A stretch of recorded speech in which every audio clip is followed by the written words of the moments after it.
إن الحمد لله نحمده ونستعينه ونستغفره ونعوذ بالله من شرور أنفسنا ومن سيئات أعمالنا. من يهده الله فلا مضل له ومن يضلل فلا هادي له،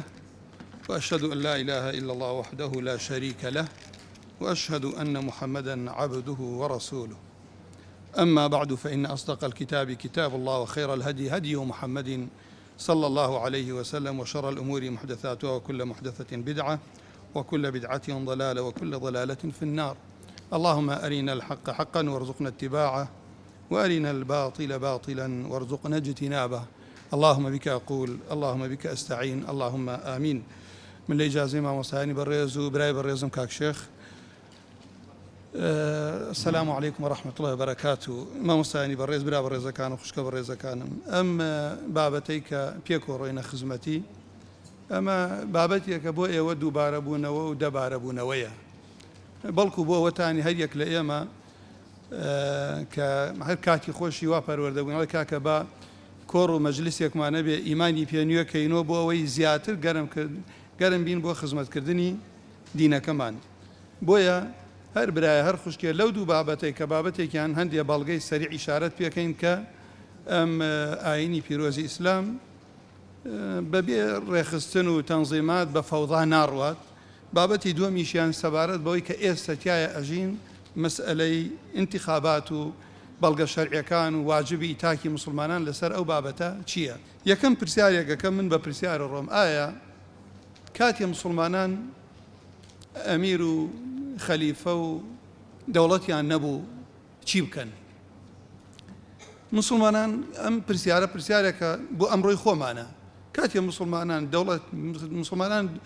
براغورو دولتي النبو خليفة مسلمانان نبو زانايان چی رأيك كان بشان بيمداو إمامي حرمين كيتر يكيك لما رجع كاني أصول عالم يكي قوري لهمو بابتغاني فقه أفرميه: فإذا شغر الزمان عن الإمام وخلى عن السلطان ذي نجدة وكفاية ودراية فالأمور موكولة إلى العلماء. كابو من برسالة أو برسالة روبرو تانية وتوانم يسر روبرو خوتاني بكمو بيولا مشتانكم والله من هذه كاكي جانكم والله برسالة تانية كم علمي والله ممدنو كتولنا وجمعك أجيب إيشي كيبهم إسلاما بلغتشي لسر شي أساسية أم هنقاوانا أني ألا برو برسالة أنا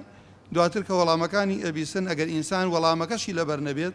بۆ خۆی بەهێز دەبێت، چونکە ئێستا هەموو سەرعەرز لای شوانێکی ئەهلی سونە بڵێ ئەفضەلی ئەم ئومەتە ئەبوو بەکری سدیق نییە، هەر ئەسڵەن هەموو عولەما مەگەر دینی بفرۆشێ هەموو عولەمای دنیای بۆ کۆ بێت تۆ تەنازول ناکاڵێ لە پاش پێغەمبەر صلی الله علیه وسلم ئەفضەلی ئەم ئومەتە ئەبوو بەکرە. ئیتر ئەمە تاو تۆ پەروەردەت کردووە لەسەر ئەوە، ئێمەش ئەو هەنگاوانە ئەینین ئەو ئیشانە ئەیکەین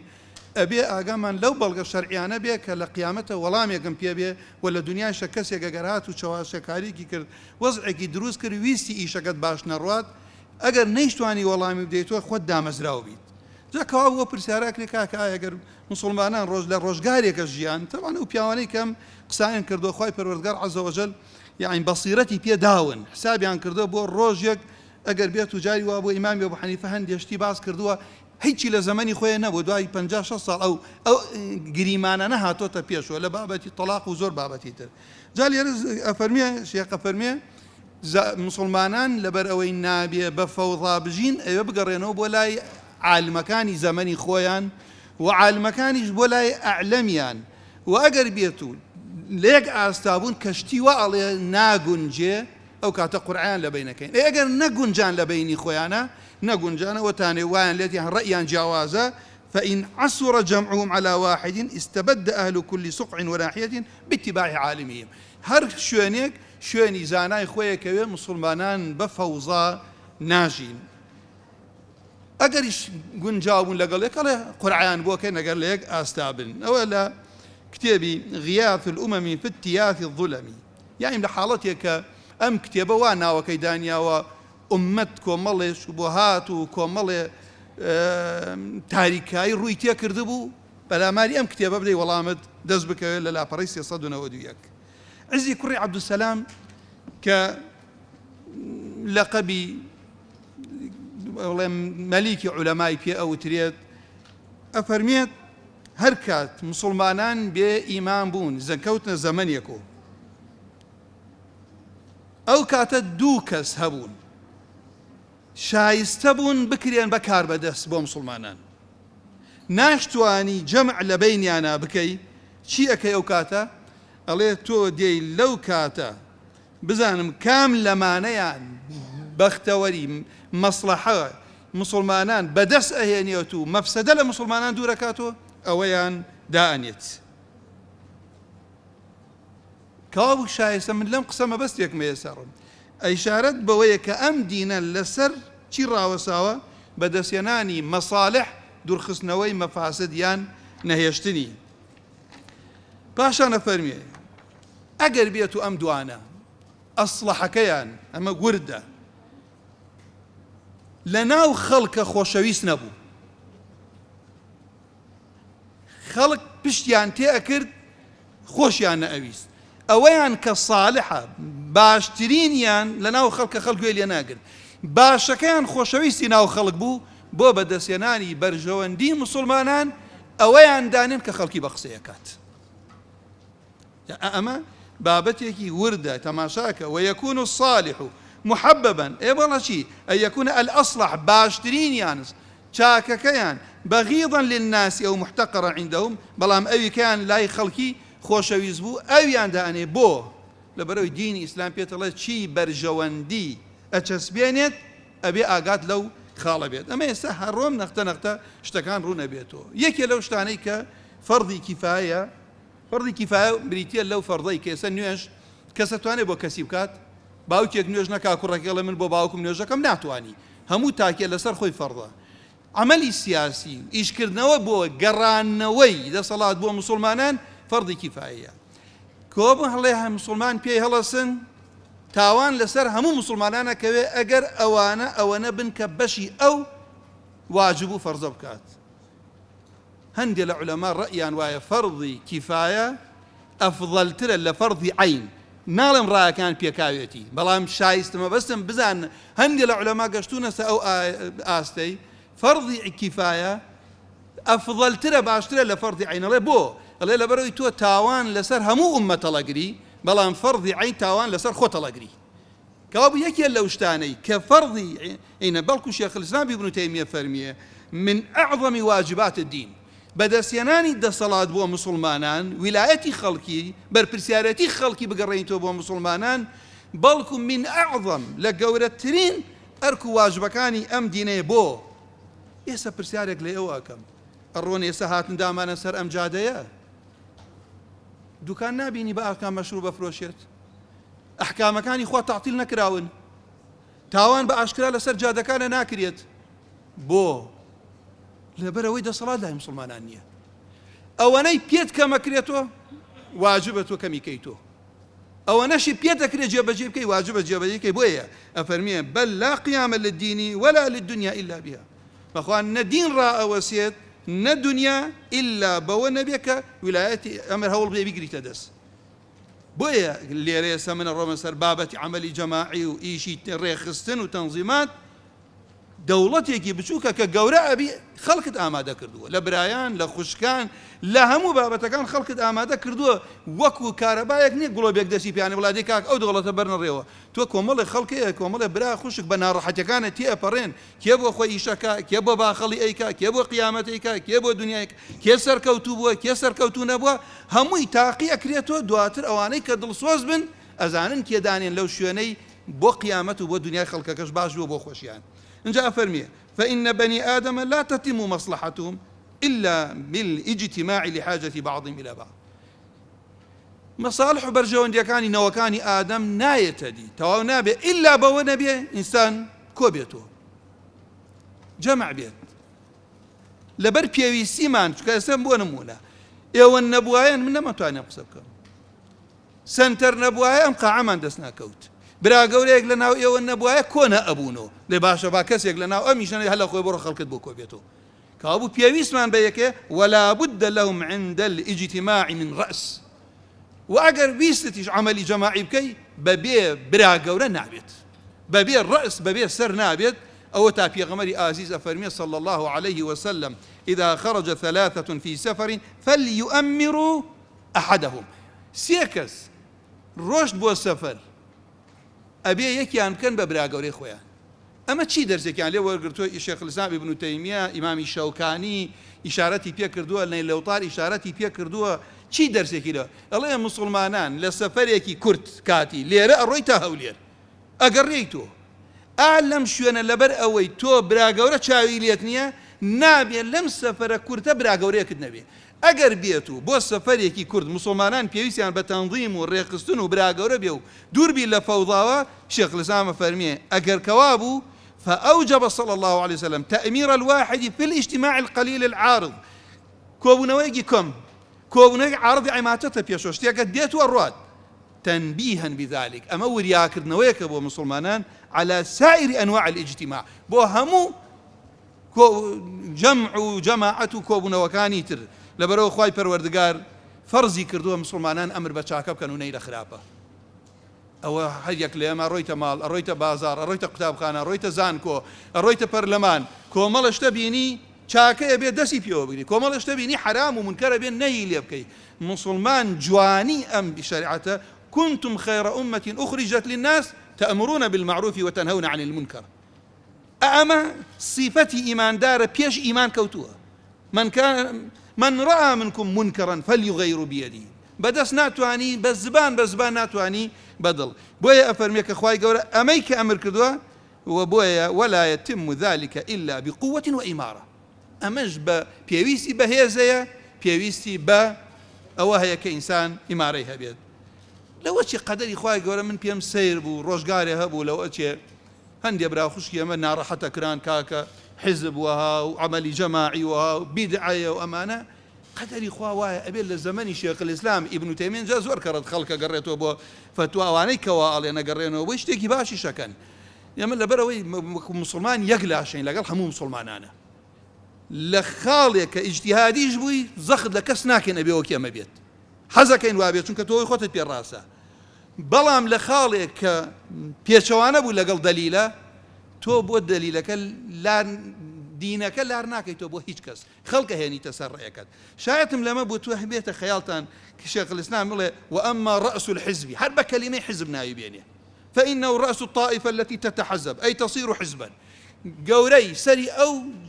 طائفيك كوبونتو بون بحزبك أما قصك تماشاك الله فإن كانوا مجتمعين على ما أمر الله به ورسوله من غير زيادة ولا نقصان فهم مؤمنون لهم ما لهم وعليهم ما عليه نارهم يناخنوا كابو أمانيك كوبونتو بوشي كوبونتو أقر لسر أوي أمري خواو بيغمبره واجب لأويك خير تعاوني لقلابك نالي ما طائفة أما اختلافة أما بونة بارشا وكو أمر أي بيسن كلا حالتك يشا أم قسم أغاتان ليبيا قدري خواي قورا تو بس ناوكت بقورا وبناء إسلام وإشمكا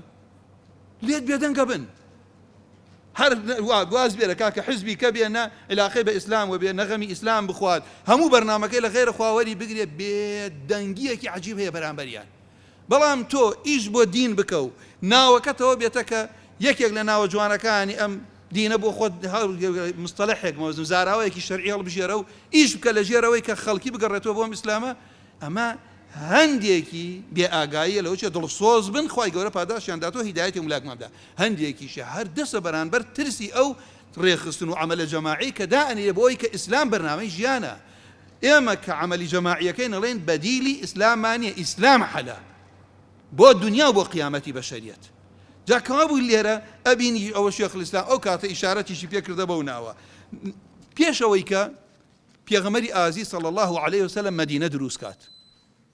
يعني شي بدولتنا بو بيغمري خوا صلى الله عليه وسلم مدينة شلون دروس كرت بيغمري خوا صلى الله عليه وسلم شوان خلق يبيني الرشد طائف خلقي نار بو حبشة هات لعقبة خلقي مدينة أبيني أقرب سر طائفة قبيلة كان تاوكو وايلي هات خلقي مدينة والله مدينة عندها فرمي أخرجوا إلي منكم 12 نقيبة مدينة كربة دوان زبشو دوانزە نەقیب دوانزە بەرپرسی بۆ دانیان کەسێکی نارد بەرپرسی ئەو دوانزە کەسە بوو ئەو دوانزە کەسەش بەرپرسی ئەو هەر یەکەیان بەشی خۆی بوو هەر یەکەیان تیرۆ قەبیلەی خۆی پرسیارەکە من سادێ من سەری عەدەم ئەمە ڕێخستن نەبێ ئەمە تەنزیم نەبێ چی حتا تەنانەت من پێش 20 ساڵە وابزانم لە مناقەشەیەکە کۆمەڵی خەڵک دانیشت بوون هەر یعنی خەڵکی لێزان لە ئیشی ڕێخستن و تەنزیماتی ئەم حزب ئەلبانیانەی کوردستانی خۆمان لەگەڵ هەندێک برا کە باوەڕیان بە ئەم عەمەلی جەماعیانە بوو مناقەشەوە من قسە ناکەم ئەم شەم بۆ باسکردن وتم پێغەمبەری ئازیز صلی الله علیه وسلم ئاوا ئیشی کردووە بەڕێی ئێوە وتم کە ئەکەمە تەنزیم نەبێ ئیتر چییە تۆ سلێمانیەکەیتە ئەوەنە ئەنجومەن هەر ناوێکی لێنی ناوی ئەنەیت و ئەو برایانە ئەو خوشکانە بەرپرسن خەڵکووەکەن و ئاگایان لە نەخۆشیانەیە داوایانەیە لە دەرزیانەیە ئاگای یعنی ئەوێت ئەو خەڵکە پەروەردە بکات چەندەها خوشک بەهۆی ئێوە باڵا پۆش بووە چەندەها برا هەیە بەهۆی ئێوە دەستی کردەتە نوێژ کاوابوو من ئەگەر بۆ خۆم بم بەخوا برا یعنی ئێسێمە دەرسێکی بەیانیانمان هەیە ئەگەر پابەند نەبین پێوە وعدێک دانەنێ تاقەتمانە خەوی کاوابوو لێرە پێغەمبەری خوا صلی الله علیه وسلم کە مەدینەی کرد بە 12 بەشە و 12 بەرپرسی بۆ دانیان و کەسێکی نارد ئەو 12 کەسە موسعەبەی بینین پێغەمبەریش موسعەبی بەتەنها ئەبینی ها شتەکان چەند کورتە بێتەوە ئەمەیشە بگەڕێتەوە بۆ ئەوەی کە ئایا شێخ ناصرەدین من ئومەتی ئیسلامی لە عەهدی خۆیە لە بابەتی زیندووکردنەوەی حەدیثە ئومەتی ئیسلامی قەرزارێتی بەڵام بەناو ئەوە زۆر زوڵم کراوە بە سەوت ئەتانەوێ بیبن هەیە بە کتێبەتانەوێ هەیە ئەڵێن ڕاستە شێخ تۆ ئەڵێ من دژی عملی جەماعیم و دژی ئەحزابی ئیسلامیم ئەبەڵێ ئەبەدەن فأقول إن هذا الكلام زور وبهتان ئەڵێ من شریتم لەسەرەمەتا ئەمە بهتانە بۆ منەکرێ ئەمە بۆ ئەڵێ منیش پیان إنني أؤيد قيام الجماعات الإسلامية إنني أؤيد قيام الجماعة من تأييد دەکەم کە جەماعات ئیسلامی دروست بکرێ بەڵام با تربیەتیان صحیح بێت موافقی کتاب و سنە بێ اینجا حتى ئەڵێ گەر چەند جەمعێکیش بوون با ئەمیری جیاوازیاشانە بێ بەڵام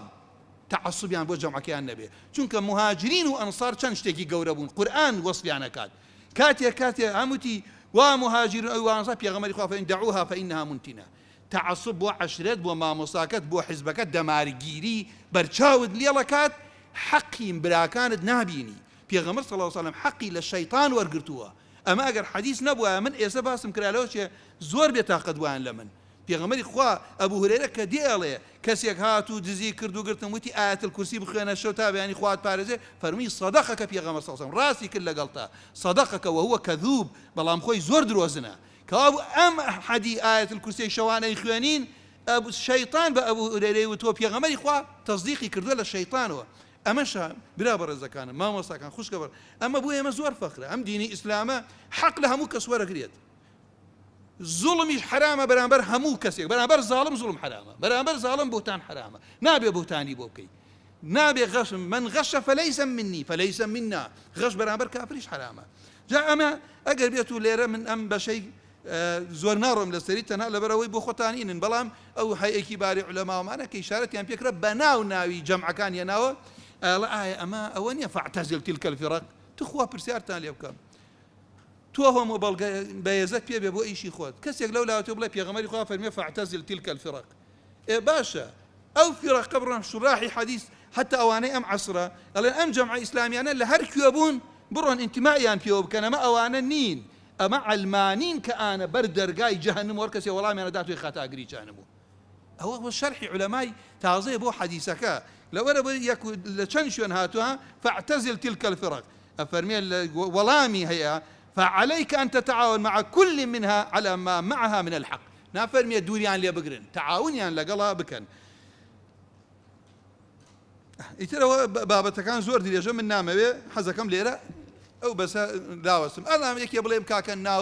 ناو لاسلام بس تعصب دون باعتيادي او مهاجرين وانصار قران فرم دي بيغمبر صلى الله عليه وسلم علماء قبيله كان اسلام اثباتي كردوا مذهب كان لا ما مذهبي حنبليه ما مذهبي شافعيه مكي امين لسري اتفاقيان كردوا يكشتان في بليم اغاتان لم قسبيتو لم موضوع درء من الرمى سر بابا كيكا خوارج منهجه خلقي واهيه لمالي خويا دانيشتوه خوارجه لبروي با كبائر مسلمان تكفيركات خلقي واي شيء درعشيت لا دول الرؤية هر بود دزي بود جردي درعشيت عقيدة باكو وعقيدة أهلي سنية ومعنو إيماني لاواز وحزيلة بارية ودستكات دزي كردن وشت بيوتي قطاع طرق تاوانا كي زور قورية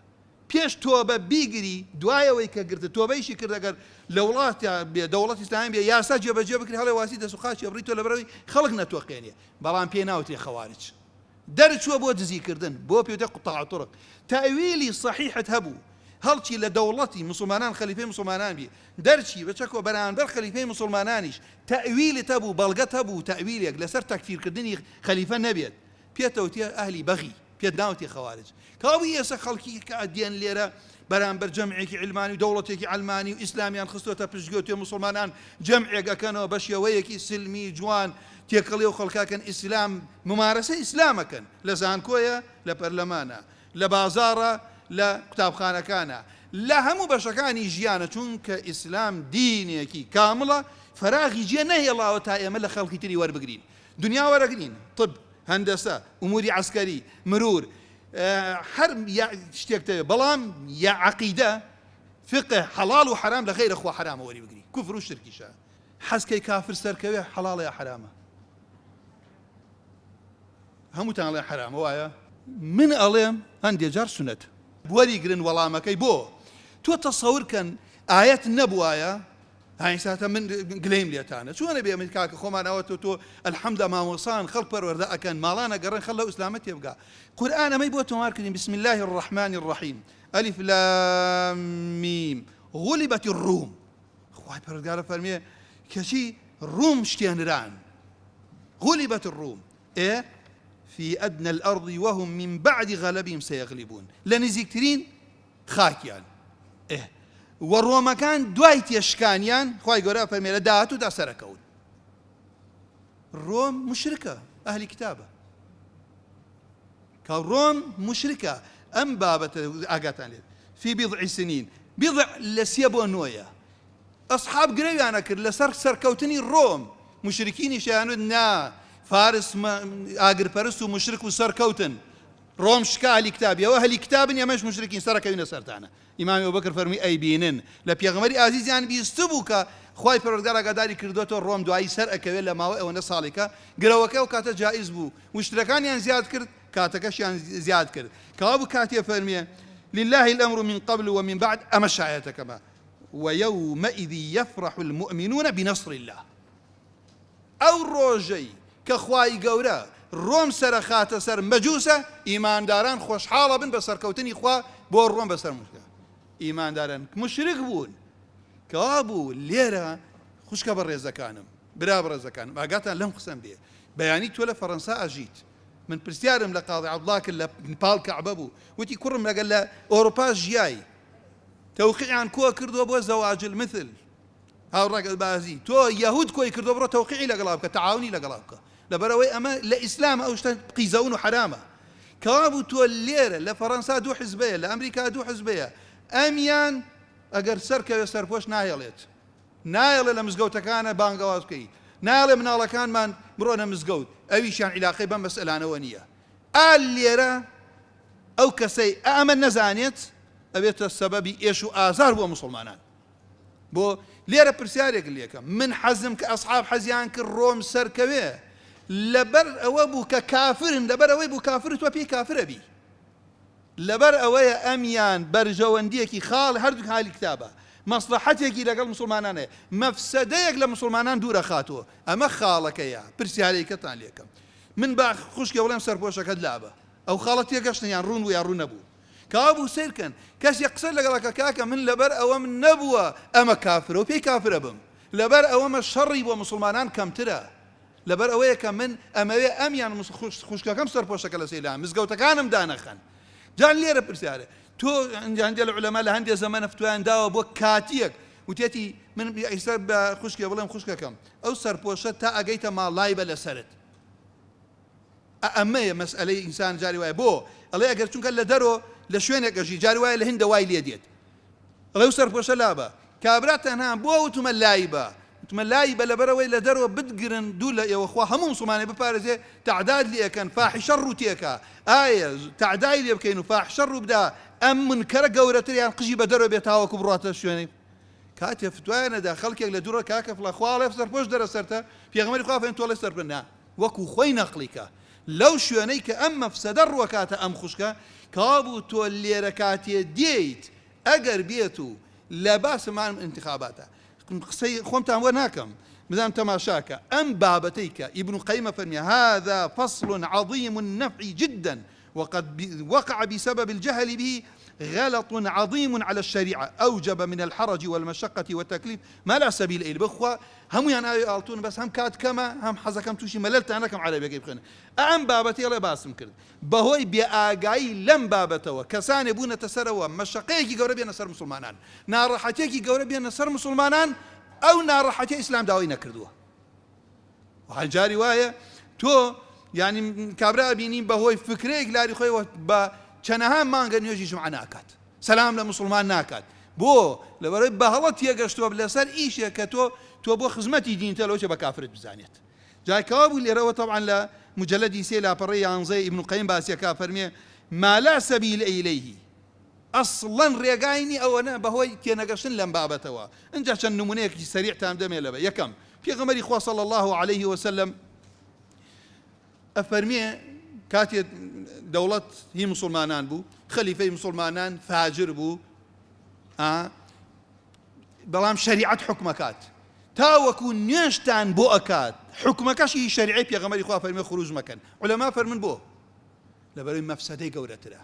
ئەفەرمێ لە کاتی جیهادە پێغەمبەری خوا دەستی دز مەبڕن. ئیمامی مەقدەسی فەرمێ ئیجماعی سەحابەی لەسەرە بۆ خۆ ئەمە دزی کردووە. حکمەکەش ئەگەر تەعتیل کرێ مەفسەدەیەکە، لەبەرەوەی مەفسەدەی ئەوەی ئەمە ڕاکە بۆ ناو جێشی دوژمن گەورەترە ئەم شەخصە. پێغەمبەری خوا صلی الله علیه وسلم مەدینەی فتح کردووە، لە کاتی مەکەی فتح کرد، بۆ بینایی کەعبەی نەگۆڕی. لەبەرەوەی عایشە لەبەر ئەوەیە کە خەڵکەکە تازە وازی لە شرکێ ناوە، کابوو ئەمە هەمووی بیناڵێ گەر خەڵک نەڵێن محەممەد ئەسحابی خۆی کوژێت منافقەکان یەکوش کە لە دڵ و ئەیزانی ئەمە منافقی عەقیدین. ئەم بابەتەیە کە ئێمە وەکو مسلمانە بێ ئاگامان لێ بێت کە شێخ الإسلام فەرمێت وتمام الورع أن يعلم الإنسان خير الخيرين وشر الشرين. ئەوە گرنگە ئینسان دوو خێر ڕووی کردە مسلمانان بزانێ ئەم دوو خێرە کامیان گەورەترە، دوو شەڕ ڕووی تێکردی بزانی ئەم دوو شەڕە کامیان شەڕەکەی گەورەترە، تۆ ئەخەفەکەی هەڵبژێری. پرسیارێک لە ئێوەکەم، پرسیاری من ساداکەم، باشە ئافرەتێکەڵێن مناڵەکەی لەبار نەبا خۆی تیا ئەچێت، مناڵێک کە هەناسە ئەدات ڕوحی تایە، کوشتنی گوناه هەیە گوناه نییە، بەڵام یان خۆی یان دایکی، ئەو کاتە تۆ دایکەکەی هەڵبژێری مناڵەکە لەدا. ئەمە خۆ هەردووکی مەفسەدەیە گرتەوە کە ئەمە دین ئەمەی دانە نابێت کەسێک لە دوورۆ هەردووکیان لە ناوەدا یان احتیمالە گەورەکە لە ناودا ئەسڵەکە کە دایکە، خۆت ڕوحت تیاچێت یان نەختی گۆشتی بەراز بخۆی، نەختیە گۆشتی بەرازە خۆی ئەم مەفسەدە کەمترە لەوەی کە کەسێک تیا بچێت. ئەم نمونانە زۆر زۆر ئێستەیش کەوا بوو کاتی ئەم بابەتە دێتە پێشۆ، یعنی پێغەمبەری یوسف ئەمە بوو. بۆیە تەماشا ئەم تعبیرە جوانە بکەن کە شێخ الإسلام ابن تيمية فەرمیە أن الشريعة مبناها على تحصيل المصالح وتعطيل المفاسد وتقليلها. شريعة لسر أم ياسر راوساوة بدسناني برجواندي ونماني مفسديان كم كردني الله أما بو واي كرد بيغمبري يوسف. طبعا الله هندي كسي ألم بابة نازانية كومالي واجب تيكا كومالي حرام أكات وايزانتي ورعي كردوه جهاد ناكا الله أبو أم أميرة تاوان بارا أو إيش أقول جمعة ناكاد أم خطيبة تاوان بارا كفرية لعملي جماعي كي قوري بجداري ناكا تو يستا مشاكن بفضل منتو بزي خواي پروردگار أو سنتري أوتيا دانشتون أو خسخاني بخشينا أو الراديو السنة أو هم ووضعي كأرواتا مال تو جاري وهي شوني وي شو خوتويت لبر أوي ك يارمتيكي كمي أو الراديو الداوة أرواتا مالان وخلق باس لسنتك على قيامة أجر باداشتيه خوان لم خسانيهن لم هم وأجر باداشتو رون كرنوا ودرس ودورة وقرآن وخزمة كردني خلقها باريس يبو والله كان جامعة تاواني تياي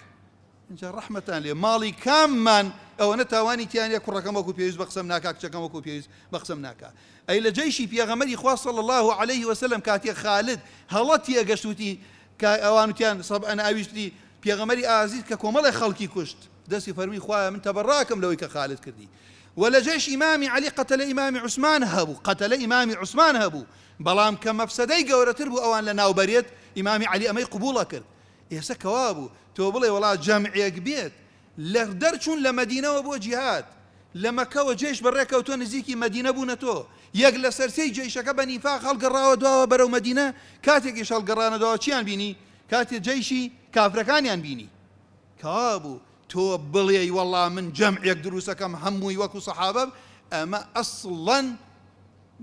نە لە دین تێگەشتووە ئینسان نا لەگەڵ ڕۆزی حرمەتم بۆ هەر کەسێک قسەکەم ببیستێ نە ژیرەکەیشی تەواو چونکە لە مەدینەی پێغەمبەر صلی الله عليه وسلم ئەمە دروست نەبووە ئەنجا لێرەوەیە ومن هذا الباب لێرەوە بوو پێغەمبەر یوسف هەمووی ناخوێنبووە تولي يوسف الصديق على خزائن الأرض لملك مصر ملك مصر كافر بوو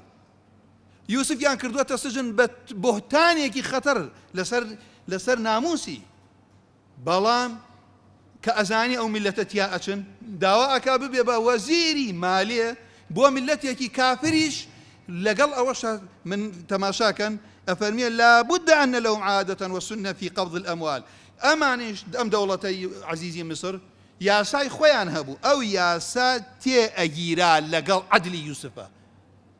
خزمایەتیانە کرد بەویستی خۆیان سەرفیانە کرد ئەیدا بە کەس و کاری خۆی لا تكون تلك جارية على سنة الأنبياء لسر رأي سنة بيغمران نبو أي بو بيغمبر يوسف كردي الله بما بيغمبر يوسف تواني خزمتي أو إيمان داراني زمني خوي بكات كأمن نبوايا نأكره أما خالق كواب من أواهر إشارتي بيكم لبر أو مصلحتي كهبو كوابو توي مسلمان دوس بي كسيك دي والله كاكي جان كاكي تولى قال تحكمي أوتي لقال كافر وفاجر وشي دانشو كسي باورينيا کاکە من بۆیە ڕۆشتوم بڵێم ئیسلام حەلە بۆیە ڕۆشتوم بڵێم تاوان نەکرێ بۆیە ڕۆشتوم بڵێم فاحشە نەبێ دزی نەبێ گەندەڵی نەبێ ماڵی خەڵکی نەخورێت خەڵک برسی نەکرێت خەڵک تاڵان نەکرێت ئینجا بۆ منیش بڕیار ئەدرێ بۆیە تەماشا ئەمە بکەن لەوە ئاگاتان لەم کتێ قسەیشم بێت لە زاد المعاد مجلدی سێ لاپەڕەی 269 ابن قيم فرمي أن المشركين وأهل البدع والفجور والبغاة والظلمة خوايش ماوى مشركين أهل بدع فاجر كان باغي كان ظالم كان إذا طلبوا أمرا يعظمون في حرمة من حرمات الله تعالى أجيبوا إليه وأعطوه وأعينوا عليه بانكيان كردن بو إيشيك كتعظيم حرمات خواي قورا أكرا ولام أدرينو تعاونيان لقلا أكريت لاشتكاني ترى نارويت دوريانا إيه باشا تو جمعيكي مسلمانان إيسا دي بتولي كاكي جان بام إسلام بقريتو بيكو تعاون بكين غير تو أما كيشينيا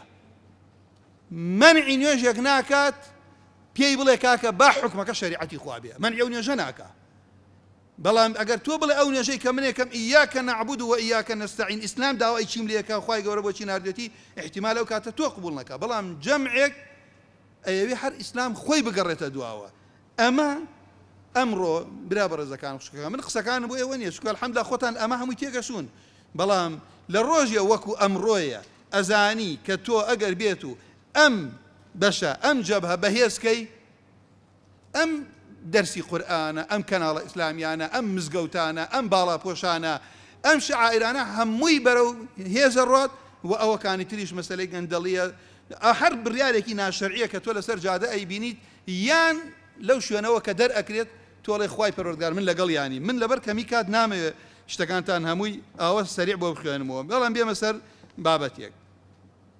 ئیمامی سەعدیە فەرمێت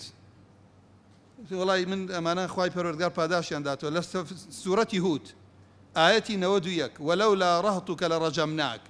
ئەفەرمێ ئەگەر موسڵمانان لە وڵاتێکە ژیان لە ژێر دەسەڵاتی کوفرا بوون دوو چتەیە جمهوری هەیە لەگەڵ چییە لەگەڵ کۆمەڵێکی ترە کە ئیستبدادین لو ساعد المسلمون الذين تحت ولاية الكفار أما اللي غريب تاني يلا والله هیچمان پێ ناکرێ بۆ ئەوە نییە بیگۆڕێت لە چییە لە کوفرە بۆ ئیسلام لە کوفرە بۆ کوفر بیگۆڕێ ڕوونە براکانم لە کوفرە بۆ کوفر بەڵام ئێستا ئێوە ئەتانەوەکو مسلمان چی بگۆڕن طبعا هو من أما أخوان ولا برو دواتر هسه فتواكم أيقر باشا مسلمان بو واجبة لقى المسلمان أنا بيله واجبة برويتنا وعلمانيا كانوا بلي كاكم من للري أو خوم الله بجرم أو لكفر ونزيك يسفتوا هي علماء اشتان بو أخوان مو بو لبروي إيشي تو سكانك بدس أو مشروعنا شرعي هينيتا ناو أو برلمانا دو کاتێک کە تۆ ئەڵێ من ئەوەکەم ئێ باشە ئێستا بۆ نایکە ئێستا بۆ ئەوەی کە ئیسلامە دەسەڵاتی ئەوەی کە پێکرێ جێبەجێکە ئێستا بۆ ئەو ڕیبا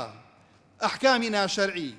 یاسای کە مخالفەی شەرعی خوای گەورە بێت ئەو تاوانانەی کە ئەکرێت ئەو کوشتنانەی کە ئەکرێت ئەو دزیانەی کە ئەکرێت بۆ هیچ لەمانە بەدەسەڵاتی هەیە و نایکە تۆ لەگەڵ ئەوە ئەڕۆیتە ژوورۆ ئینسان ئەگەر بێت و بڕاتەوە شوێنە فتواکەتان بۆ خوێنمە لەبەرەوە قسەی خۆم نەبێ کە عولەما ئەفەرمون بە هیچ شێوە ئەویان جائز نییە ئەگەر مسلمانان هەبوون واجبە لەگەڵ مسلمانانە بۆ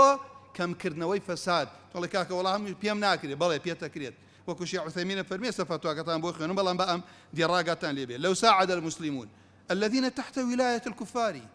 أن لجيش دا صلاة كافر وعملوا على جعل الولاية جمهورية يتمكن فيها الأفراد والشعوب من حقوقهم الدينية والدنيوية لكان أولى من استسلامهم كاكي جان أقر بتا كفريكي سختر خرابتر بقوري با كفريكي ترشيا أميان مسلمانان توان نختي آسودا بن نختي حقي دين ودنيا بدس بيانن أفرمي أمل بيشترى بويك تسليم بن بو كساني كبيان كان بندا أي أجر مسلمان هبو فهو المتعين واجب به لقل مسلمانان بيد دي مسر فتوايكي تلك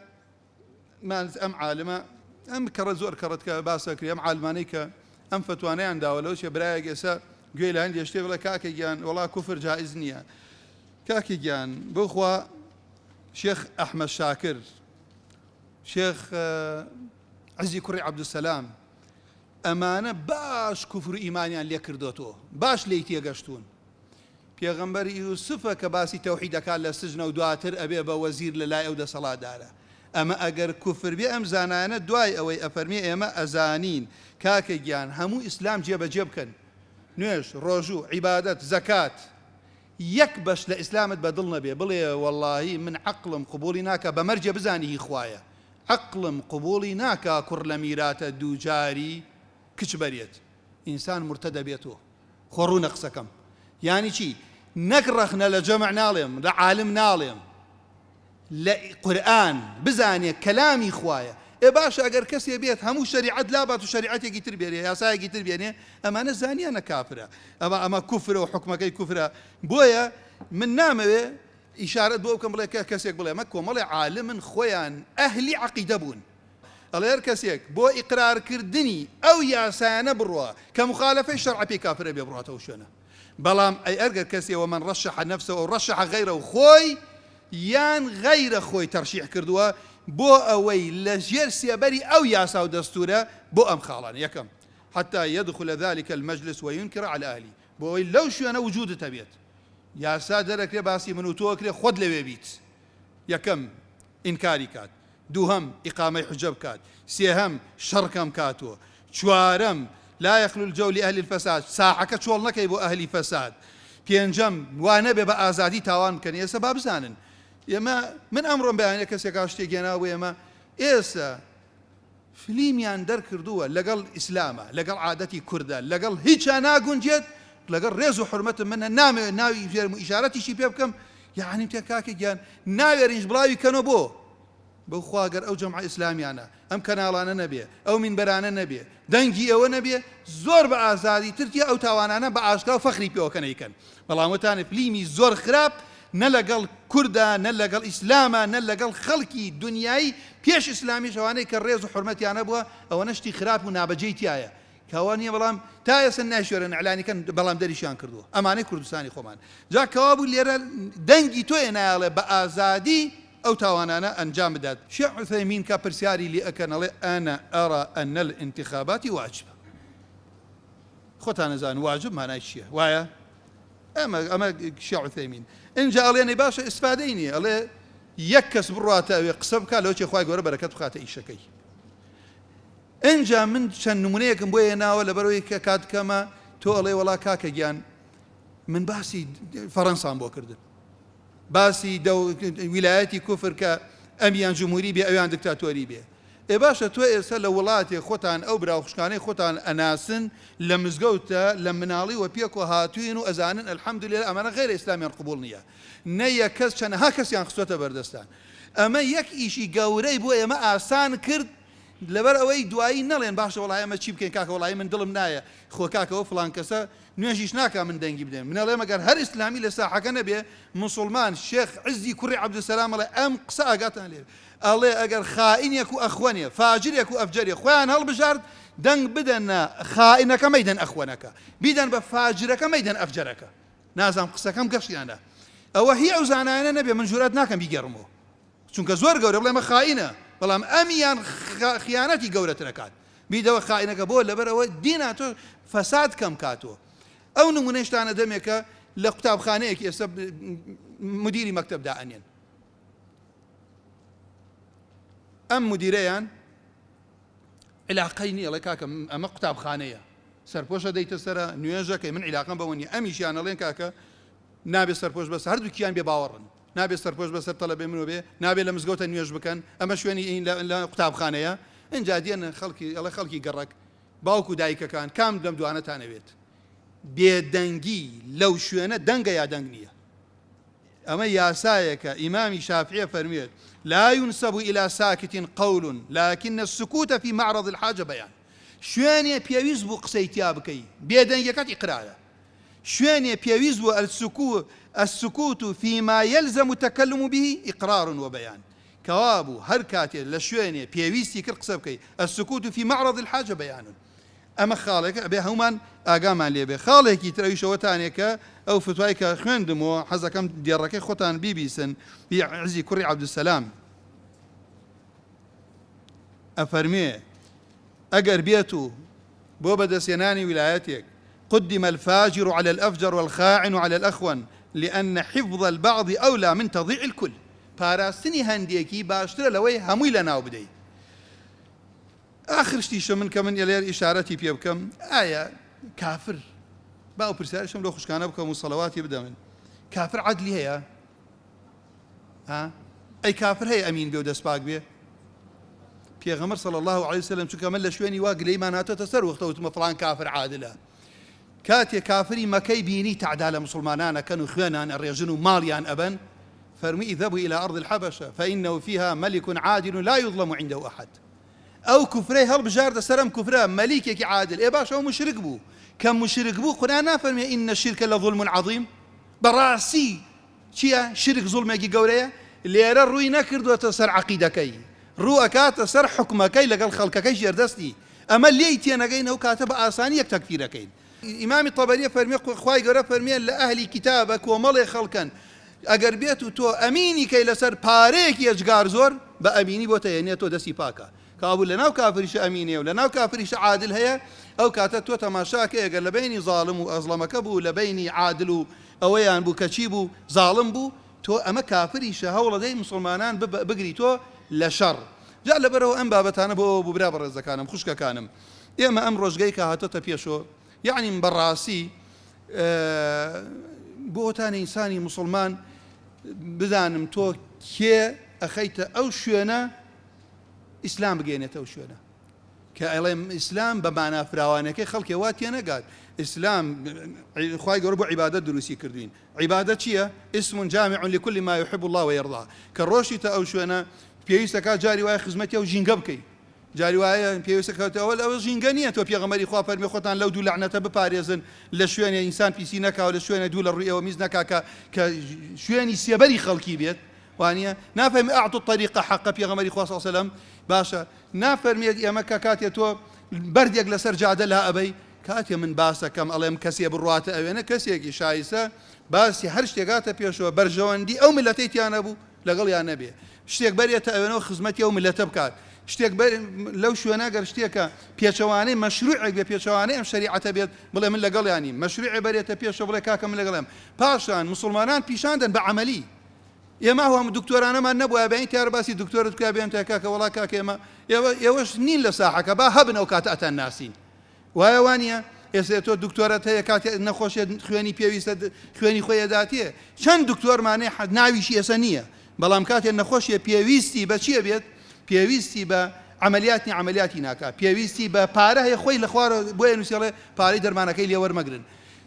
چەند مامۆسامانەیەڵێ من پێش ئەوەی جەرەس لێدانیە پاش جەرس ناڕۆ مەژوورە لەبەرەی پارەی خۆم حەڵالکەم وەزعێک دروست ناکەم تەلەبە ناچار بێ دەرزم لا بخوێنێ ئەو جادە و ڕێگە و بانەی هەمووی ئەیبین ئەگەر مهندسێ لە خواترز بیکات گەندەڵ نەبێنیە بەشی 50 ساڵەکات یعنی دەیان ڕێگا هەیە کە تۆ گەر بتەوێ خزمەتی میلەتەکەت بکەی دینی شاتووە بۆ ئەوەی کە ژیانی خەڵکی تۆ تعمیری سەر ئەرز بکەی کە وەکو باسم کردڵم کاکێمە کە باسەکەی نەڵێن بۆ ئەوەتانێت چونکە ئەسڵی مەسەلە خوا بۆ عیبادەت دروستی کردین ئەوەی هەموو دنیات بداتێت دینی لەدەست دەرکردی ئەوە خوسرانی مبینە ئەوەی هەموو دنیای لەدەست دەرکردی کە ئیمانە هێنیت و مسلمانان ناڕەحەتن قیامەتت دەستکەوتەوە فەوزی عەظیمە لەوەیان ئەوە دوو خاڵێمە ئاگامان لێبێت جا ئیتر خوای گەورەش پاداشتان داتۆ سپاس بۆ خوای پەروەردگار ئێستا ئەم جەمعە ئیسلامیانە کۆمەڵ کە هاتووە کۆمەڵێ برا و خوشکی هێناوە ئەخۆتە زانی ئەهلی مزگەوتن ئەهلی قورئانن باڵاپۆشن مخالفەی شەرع مەگەر بە تەویلۆ ئەوەیان جار ئینسان مڵێ تاوانی شخصیە و هەومان گوناهمانەیە و مینەکەی بەڵام بێتە سەر مەسائلی ئیسلام و نائیسلام شتێک ناکات مخالفەی ئەو دینە بێت یەک و دوانیش نییە بەشی ئەوەی توای تایە کە کاکە ئەمن بەدڵ نەبوو ئەو هەڵبژێرم بۆ خۆمان بۆ کەسوکارمان بۆ ماڵ و منداڵمان زەرورە بڵێن کاکە گیان لەم خێرە بێ بەش نەبین ئێمە لەم تەعاونە بێ بەش نەبین ئێمە دواتر کاکە گیان ئەم ڕێگام چۆڵ کرد چونکە حتا ئەگەر دەنگیشکەم بێ ئەم کەمی دەنگە لە مەسلحەتی ئەو کەسانەیە کە ئەڵێن جاری وایە خەڵکێک دوێنەر کاکە حرامە دەنگ مەدەن کە کێ بە قسەیەمە ناکە هەر ئەوەیە کە خەڵکی مزگەوتە ئەو خەڵکی خۆی هەر ئەڕوات تا دەنگی کەمتر بێ ئەو زیاتر ئەڕاتە شوێنەکە دوایە ئەو کاتە هەر مەشروعێ بی سەلمێنێت لەسەر من و تۆی ثابت یەکەن و ئەی سەلمێنن بەهۆی کەم تەرخەمی خۆمانەوە بووە بۆ ئینشاءڵڵا ئەوەنەی کە ئینسان پێمانەکرێت لە کەم تەرخەم نەبین ئەمە واجبی وەختە واجبێک دێتە پێشەوە بۆ ئەوەی کە تۆی مسلمان ئەمڕۆ چی یەکێ لەو شتانەی کە دێت و ئەڕات دو ئەو ڕۆژە تەواو بوو إنساني تتواء واجبي لسرك وخالة رازي بك أقول قولي هذا واستغفر الله لي ولكم سبحانك اللهم وبحمدك أشهد أن لا إله إلا أنت أستغفرك وأتوب إليك خالة رازي يا ربي